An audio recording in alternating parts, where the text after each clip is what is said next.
Welcome to Social Antipasti podcast with Paolo Fabrizio. Hi everybody, I'm Paolo Fabrizio and welcome to the Social Antipasti podcast. Welcome to this episode. I will be talking, of course, about social customer service, but this time I won't be alone. Let's go.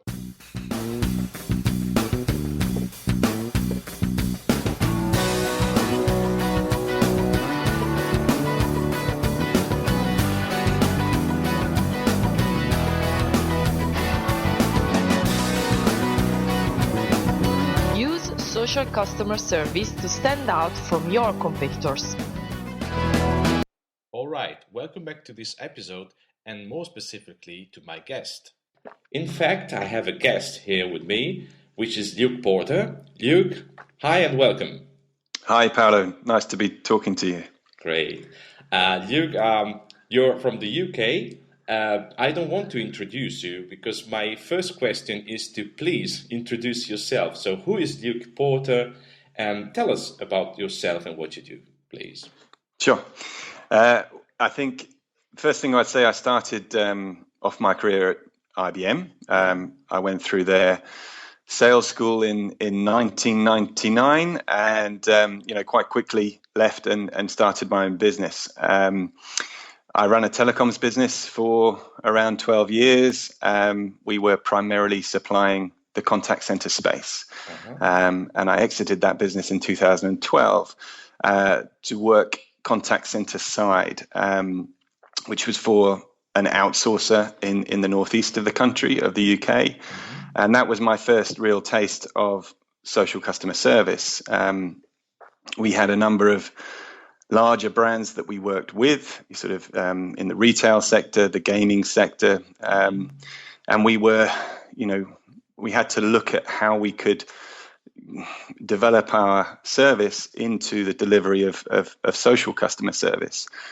The thing was, I think, to be made clear, in 2012, most of the social products in the marketplace were much more based around insight and, looking at buzz volume and word clouds and that sort of stuff. And they weren't really on the engagement side. So we had some struggles in terms of delivering social customer service with the platforms that were available.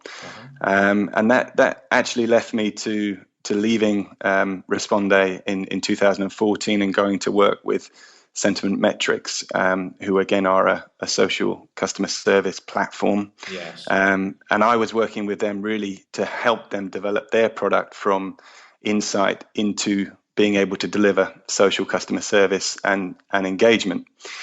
I did that piece of consultancy and in 2014 left to start the Midway Sky Group. And subsequently we've been working on our two main products, which are DigiDesk and CSAT Central.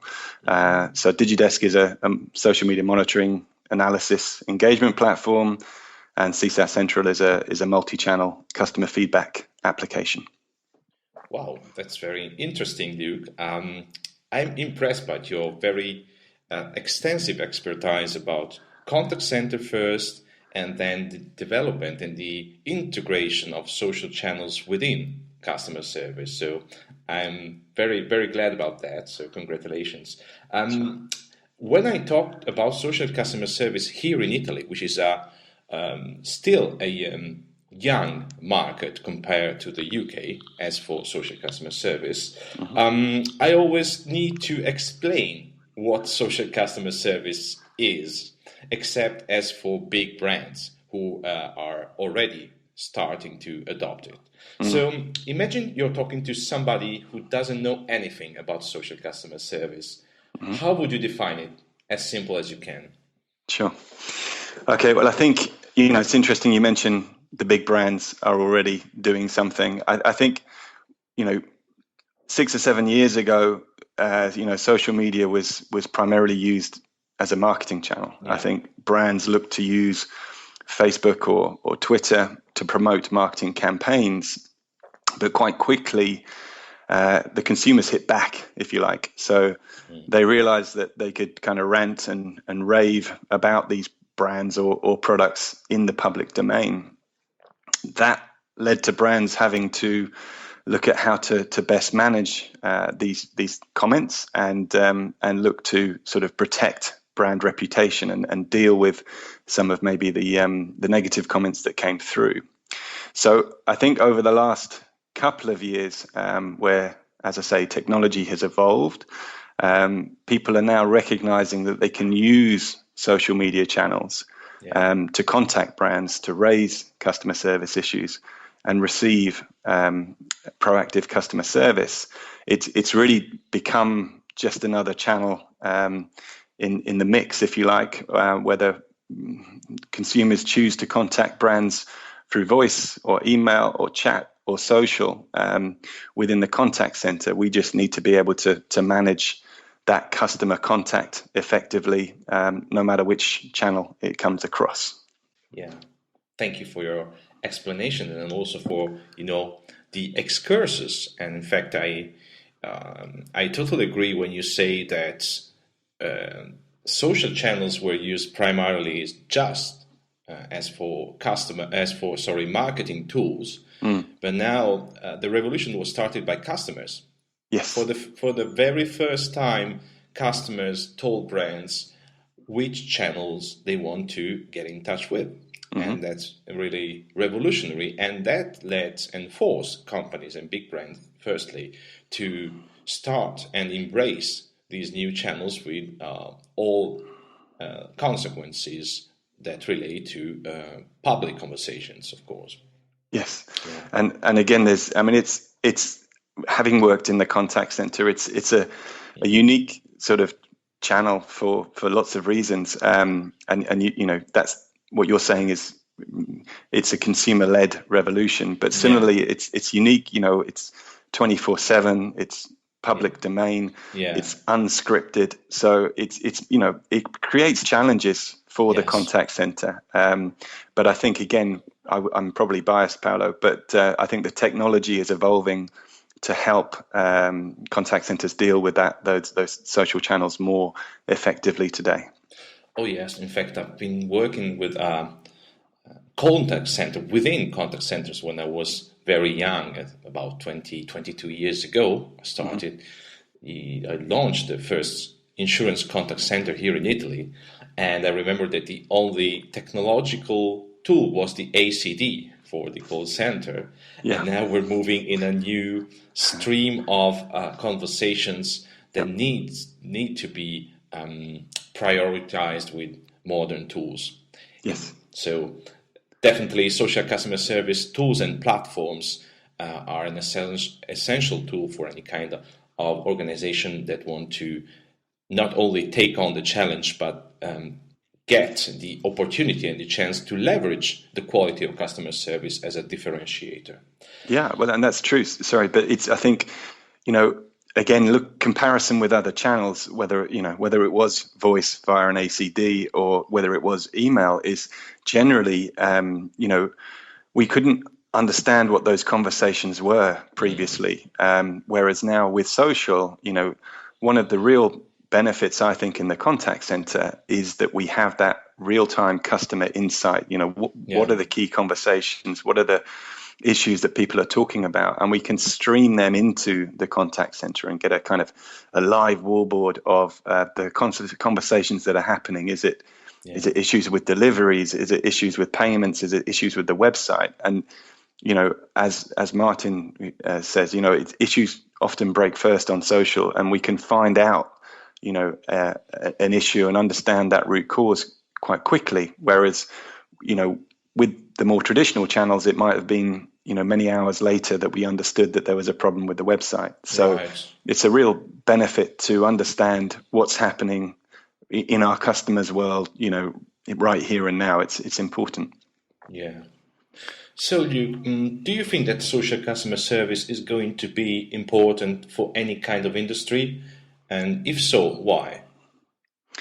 Yeah, I mean, I think if we look at the history or the evolution, the first, certainly in the UK and I think across the world, the first brands to really start working on social customer service were those large B2C, business to consumer brands, where they had They put out a social presence, and customers looked initially to reach out across social channels to kind of vent frustrations, and then that evolved into customer service. But those early adopters, were industries like retail or travel or telco or utilities, anywhere where there was a large B2C base, if you like. I think, there are certain industries, you've just mentioned insurance, for example, or banking or finance, where there, I think there's more challenges. I mean, I don't think you can really have a discussion on Twitter about your mortgage quote. Yes. Well, talking about banks and insurance, there's always a reputation issue, no matter the country we're talking about. Well, even those industries, I think it's important to monitor for customer comments. I think it's important to pick those up quickly and potentially, look to move them to a more appropriate channel. But you can't ignore comments that hit your Facebook page or your Twitter stream. That's, even if you are a financial organization, you still need to manage it, you still need to monitor it, and you still need to engage, and then look to move across into the more appropriate channels if you can.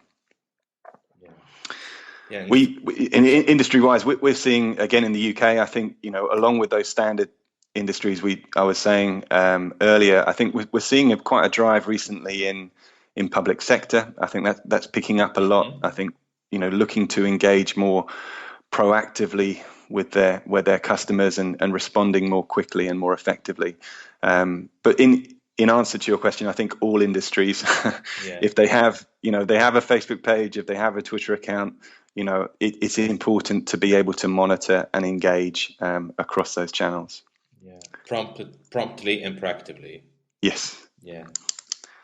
So you gained contact center expertise. We just talked about that, combined with thorough social media knowledge. So what's the key for brands to integrate effectively social channels within the contact center? So we're moving a bit further with our conversation. Yeah, good question.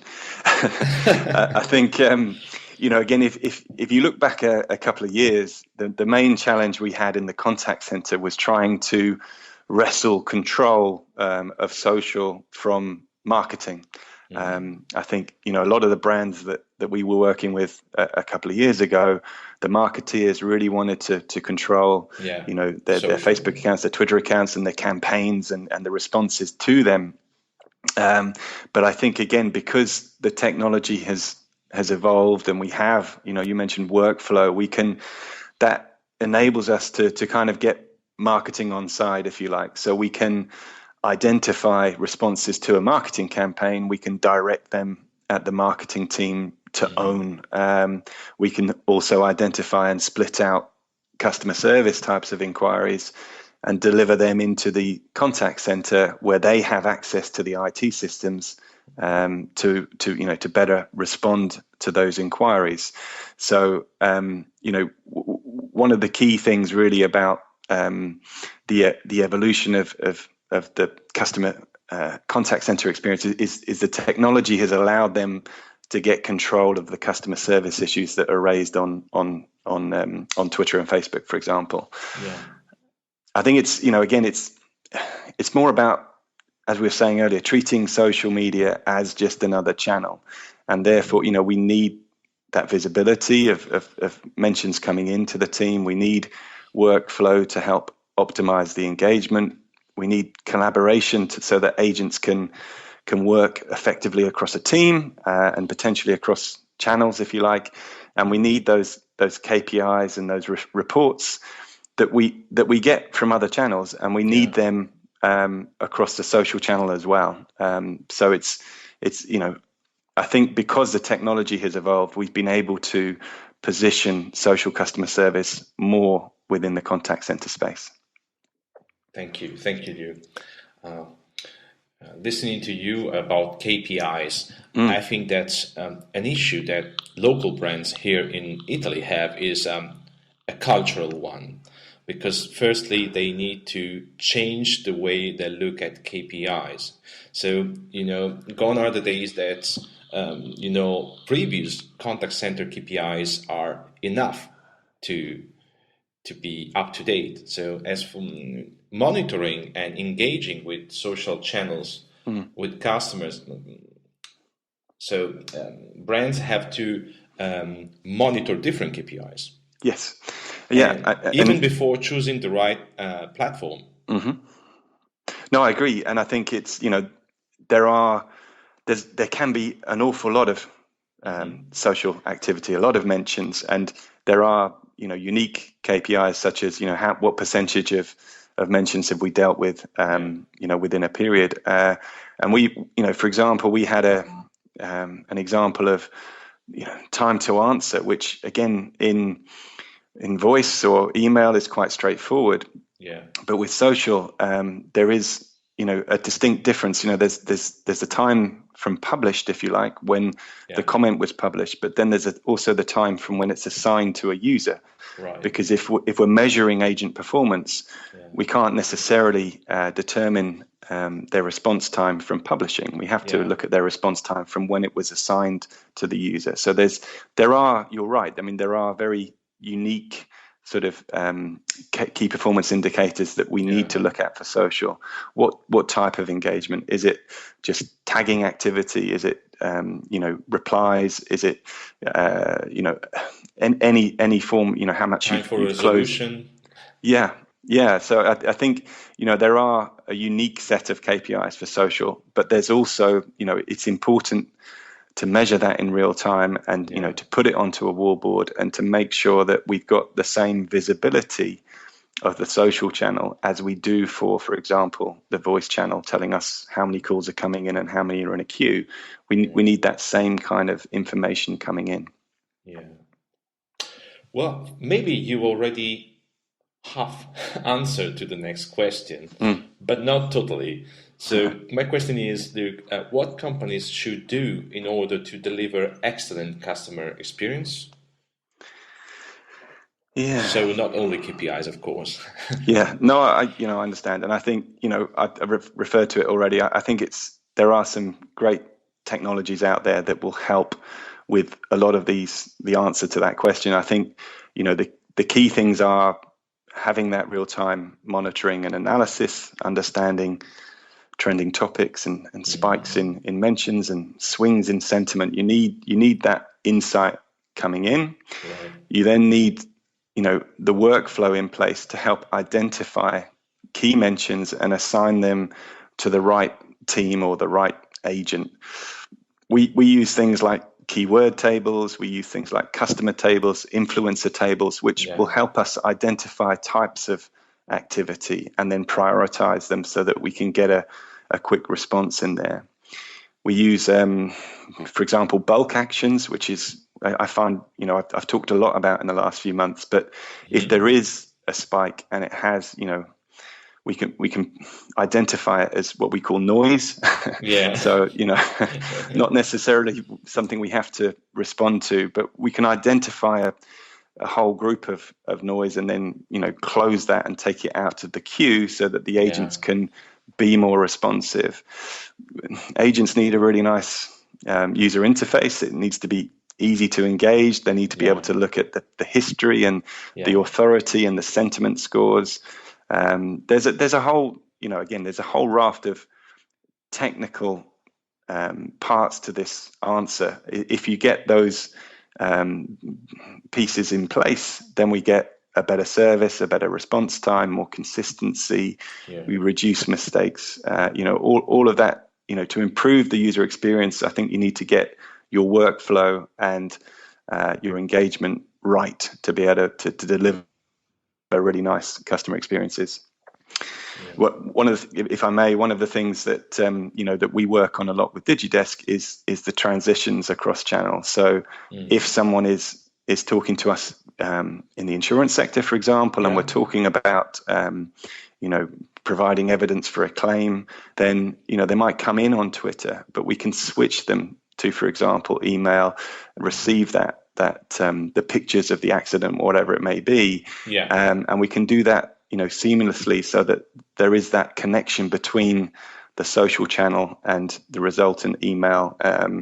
If someone's shopping on our website and they've got an issue, then we can switch them to chat, and we can have a real-time conversation. But again, linking those conversations between, social and other channels is quite important for the user experience, customer experience. And of course, it's very delicate when you ask your customer to switch towards a different channel, because if the customer understands that you want to force him or her to move to a private area just because you don't want to, just to keep it private and to avoid, to prevent other people to listen, it may be negative, may be negative as a reaction of customers. So the customers needs to, you need to give reasons to the customers to ask him or her to move towards another channel.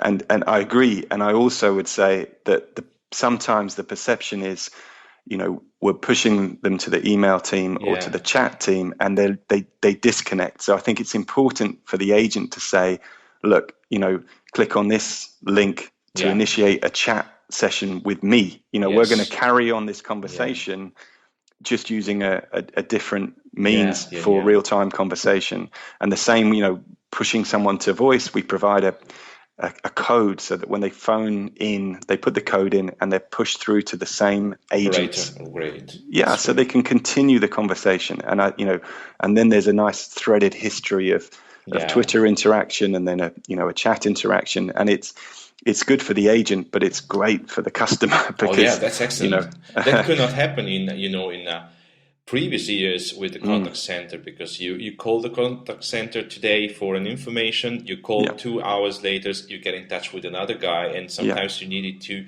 tell again the same old story, and that's frustration. No, you're right, and again, it's not necessarily the same, or the agent within the team, but if you're moving to another team, then you've totally lost the conversation history, and you've got to start all over, and it gets more frustrating. Which is why, again, I think that customer journey, joining up that customer journey across channel, is one of the things that I think will evolve through 2016, because it's all about delivering excellent customer experiences. Yeah, thank you, Luke. I was reading your post a few days ago, your post entitled "What's the best way to improve customer service?" in which you say that brands must be able to deliver great customer service across all channels, and I totally agree with that. Yeah. So, what's the best way to achieve such a challenging goal? Yeah, it refers to what we were just discussing. I think primarily, what I'm advocating is a consistency across channel. So, we've already said customers have a choice. They can contact us from voice or email or chat or social. And we should primarily we should be able to deliver a similar level of service. So agents should have access to the same IT systems, to the knowledge base, to customer information, and they should be able to resolve that issue where, that customer issue, whether it was raised on voice or Twitter.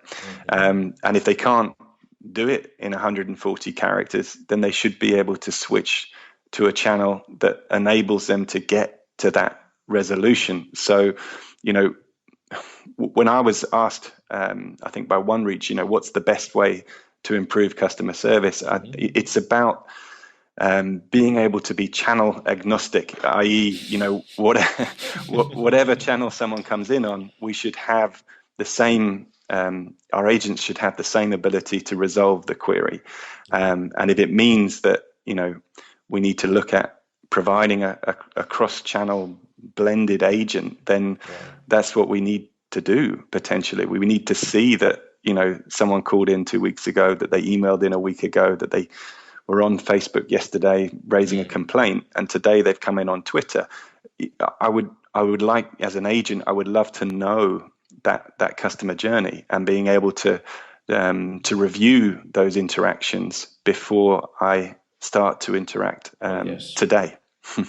Yes, that's interesting, and that's crucial at the same time, because if brands are not able to deliver a seamless customer service across channels, some customers may try to just use those who are working well. So, just for instance, customers may try to send tweets instead of calling because they've got very long queues on the phone, and so the consequence may be a very peak high volume of tweets with the consequent lower service even on Twitter. So it's a balance. Well, I think one of my biggest issues when I see customers, I think you do as well, Paolo. If you see on their Facebook page, a customer raises a complaint and they just get told to send in an email, for example, the signposting that happens across social. I don't like that. No. Customers don't either. Yeah, and what we have to do is, as I say, be channel agnostic. If it comes in on Facebook, we deal with it on Facebook. If it comes in via Twitter, then we should deal with it in channel as much as we can. And then look, that agent then needs to own that customer interaction until it's resolved, even if it means generating a phone call and it means that we have to link those conversations together. But it should be owned by the agent through the journey. Yes. The worst answer is please send us an email. Replying to a Facebook comment or a tweet. That's that's ignorance. That's not agnostic. No, you're just right. Ignorance about what's going on and what are a new customers' needs and new customer expectations. I agree. So 2016 is just around the corner, Luke. So how do you see the development of social customer service next year? Well, I hope we'll see more. Otherwise, we're in trouble. Me too. No, I think one of the things I enjoy here is I think the social channel and social customer service is evolving all the time. I think we're seeing new social networks. We're seeing existing ones evolve. We've just for example seen Twitter extend their direct message limit. Which was a real challenge for us tech providers. Facebook Messenger.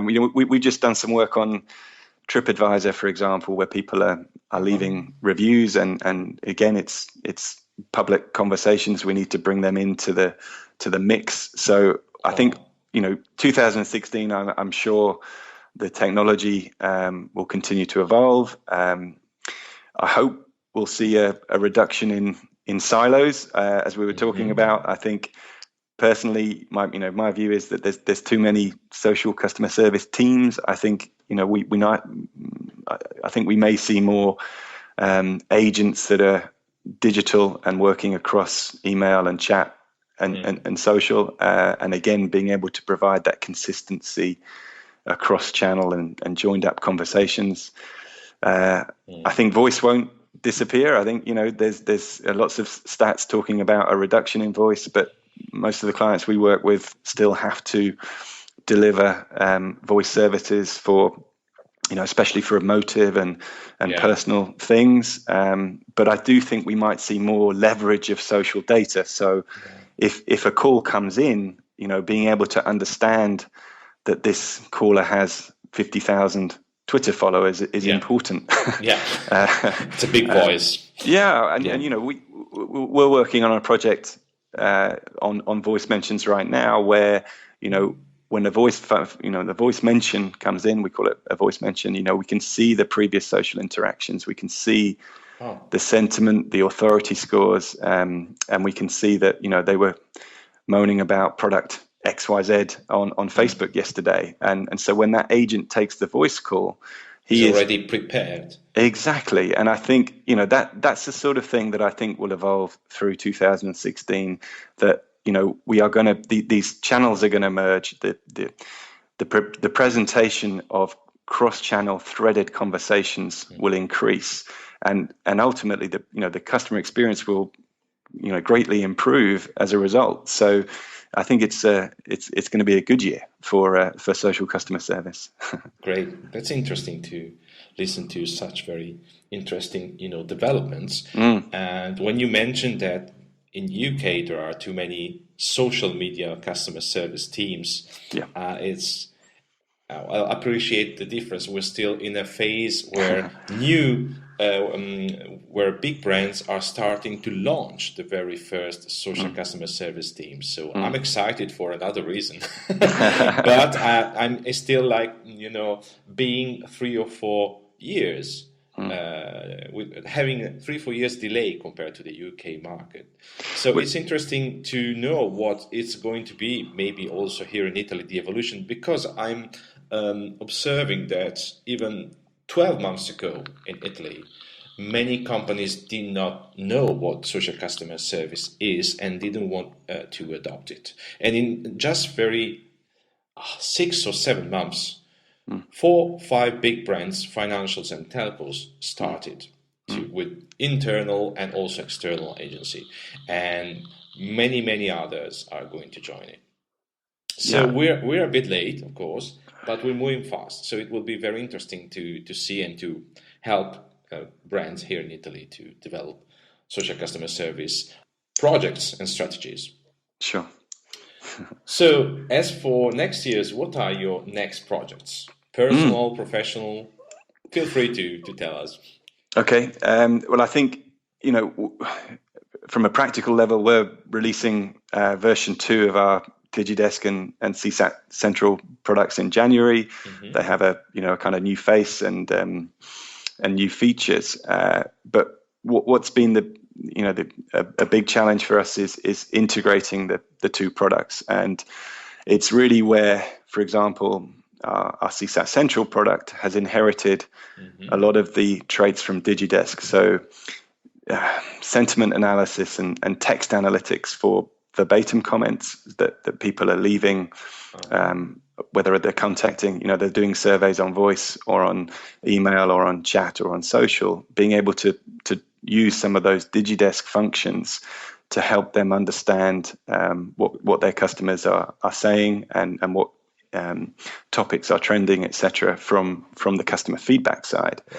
It's also been interesting, because we've DigiDesk has inherited the CSAT stuff, if you like. So now, we were talking about user experience earlier, and one of the things to measure is to ask that question. How are we doing on social customer service, and whether it's customer effort scores or net promoter score type metrics, we can gather those within DigiDesk now, and we can compare, for example, the sentiment of a customer coming in with a query where they may be not too happy, and then they've gone through a social customer service process, and then we're asking them how we've done and how they look at our brand, and we can compare someone who might have a very low sentiment score initially, then they've gone through the interactions with the agent, and then they're asked for their customer satisfaction score, and they do well.